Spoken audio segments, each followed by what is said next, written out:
Dan pemirsa, untuk membahasnya kami telah terhubung dengan Ketua Badan Tim Nasional PSSI Sumarji dan pengamat sepak bola M. Kusnaini atau yang akrab disapa Bungkus. Selamat sore Bapak-Bapak.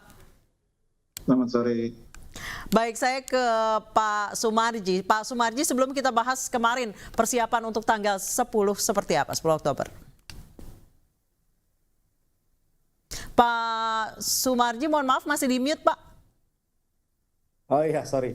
Mohon maaf. Iya, jadi selesai pertandingan semalam, kita langsung menyampaikan beberapa hal terkait dengan kesiapan dan persiapan tim untuk pertandingan tanggal 10 Oktober kita away di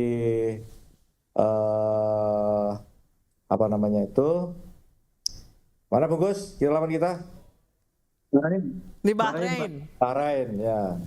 Kita away Bahrain. Jadi untuk pertandingan di Bahrain semalam kita sudah sampaikan beberapa hal, khususnya penekanan kepada para pemain agar mempersiapkan diri dengan sebaik-baiknya. Terutama beberapa hal yang menjadi penekanan dan juga perlu disampaikan kepada para pemain adalah agar para pemain menjaga performa, ya, sekali lagi menjaga performa ketika kembali ke klub masing-masing, baik untuk pemain yang diaspora maupun pemain abroad dan juga pemain yang main di Liga 1 ya, Liga 1. Jadi yang kita tekankan dan sampaikan adalah menjaga performa dan tetap untuk bisa menjaga dan bisa menyiapkan dirinya untuk tetap menjadi starter.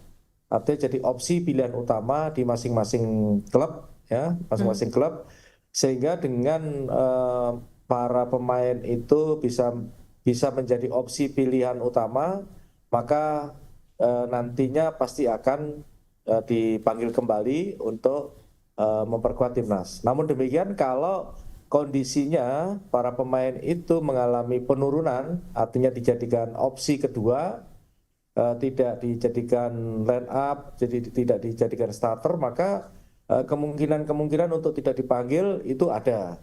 Nah, di samping itu juga Pak Sumarji, apakah ada rencana berganti pemain yang nanti akan berlaga di tanggal 10 Pak, atau dengan skuad yang ini saja yang kemarin sudah cukup kompak kerjanya? Ya, itu tadi yang saya sampaikan. Jadi kan ini disampaikan kepada para pemain sebelum pulang kemarin, ya. Oh, sudah diimbau ya Pak ya? Ya, tadi kan tanya ke saya, makanya saya sampaikan gitu. Sehingga berkaitan dengan para pemain sendiri, kalau memang performanya turun, ya secara otomatis kemungkinan untuk tidak dipanggil itu ada gitu. Baik. Apalagi kalau sampai para pemain melakukan kesalahan, contoh misalkan melakukan pelanggaran di klub yang kira-kira tidak bisa ditoleransi, secara otomatis kami akan perlu pantau gitu, dan itu akan menjadi catatan tersendiri buat kami. Jadi karena waktunya cukup singkat, jadi diharapkan pemain-pemain ini menjaga performa dan menjaga attitude ya, agar tidak terkena pelanggaran ya, Pak Sumarji. Betul. Itu salah satu poin penting yang kita sampaikan ke para pemain. Baik, saya ke Bungkus. Bungkus, menurut Anda nanti tanggal 10, apakah dipertahankan gaya bermain yang kemarin, yang melawan Australia juga melawan Arab Saudi, dengan formasi yang sama atau perlu ada refreshment? Iya, kalau membangun tim itu kan bukan hal yang mudah ya. Bagi pelatih tentu tidak akan mudah tiba-tiba mengubah susunan pemain, tiba-tiba memanggil banyak pemain baru, pasti tidak akan mudah.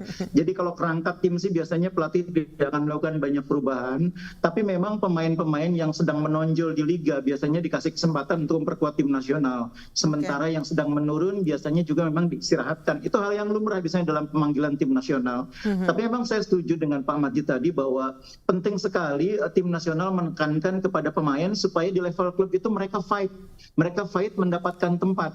Karena kita bisa lihat pemain-pemain yang rutin bermain di klub itu penampilannya di timnas pun biasanya bagus.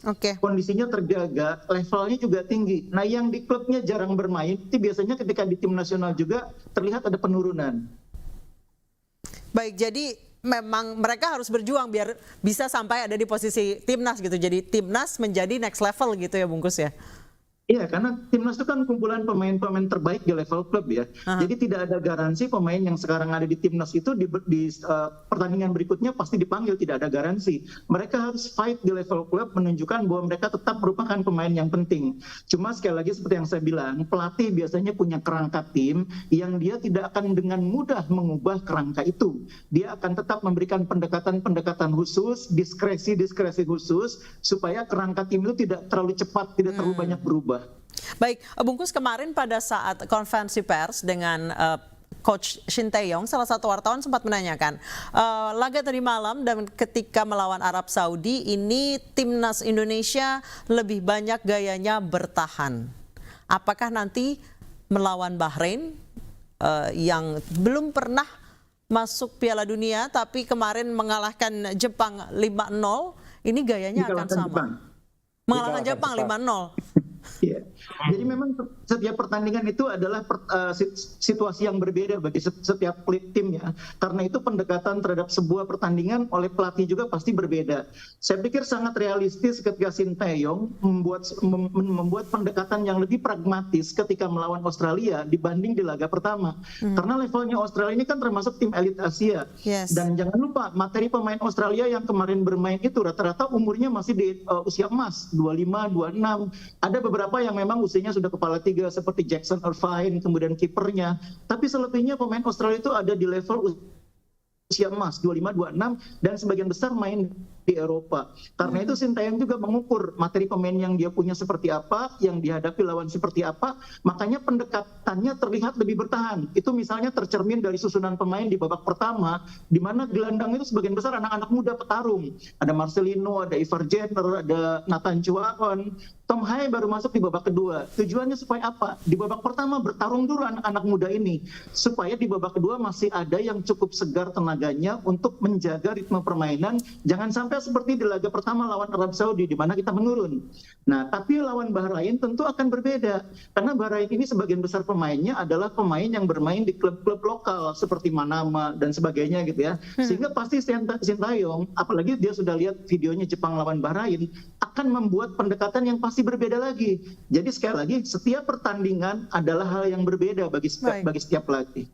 Baik, saya ke Pak Marji. Pak Marji, kalau melihat dari pertandingan kemarin, ada atau tidak gerak-gerik nih Australia meremehkan Indonesia, makanya pemainnya pun mengatakan mereka agak sedikit lost di awal-awal katanya. Jadi kalau itu kayak sepertinya sih tidak, sepertinya tidak.